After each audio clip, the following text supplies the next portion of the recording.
Playing with abstract ideas.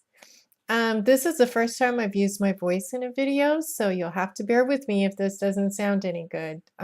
This might take a little practice. I had a bunch of canvases that I did some still life studies on that were just horrible.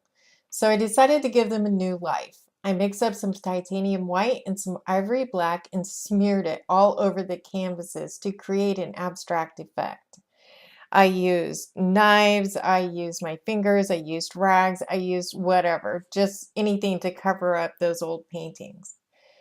Most people have a psychological phenomenon called pareidolia. Common examples are animals or faces in cloud formations. In sound, we do it when we recognize a Kit Kat song and random noises that mimic the song's rhythm. Pareidolia is the power I'm hoping will lead these pieces into something interesting and fun. Faces are my favorite subject lately, so it's no surprise that I started seeing a face in one of the paintings. And this is how it started out. After a little refining and defining and smudging over the bits I didn't like, I wound up with this. I let it dry for a while and created a model for the shadow patterns using Handy. This is an app I picked up in the App Store. It's free, but there are limited models and you have to purchase the extra models. I really like it for this use, and I may purchase some of the other models just to support these guys because it's great for a quick and easy lighting reference. Then the fun began. This is where I actually started taking video because I didn't have my camera set up to use on my easel until now. I had to buy some equipment so that I could find a way to keep my camera stationary while I was working. So the first thing I did was, of course, get all those features kind of squared up and lined up the way that they should be. And I kind of worked those shadow patterns a little, put some things a little lighter, some things a little darker, fixed those eye sockets.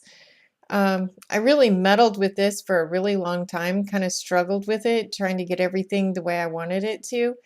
And what eventually happened was she started to age before my eyes. She went from a little girl to more of an adult woman, and I'm not upset about that. I kind of like that she grew up in front of my face. Then I added some of the eyes. They're white for now because I don't know exactly where I want to put the pupils yet.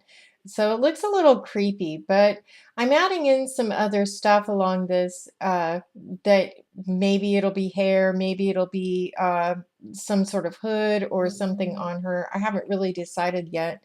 I'm waiting for her to tell me who she is. And I know that sounds a little crazy, but that's kind of what you do with these intuitive paintings, right? Is you kind of make up a story about the person that you're creating as you go. And so if you notice here, there's a little bit of green going on. It's where I added some chrome yellow to my titanium white and my black. And I really like this subtle green.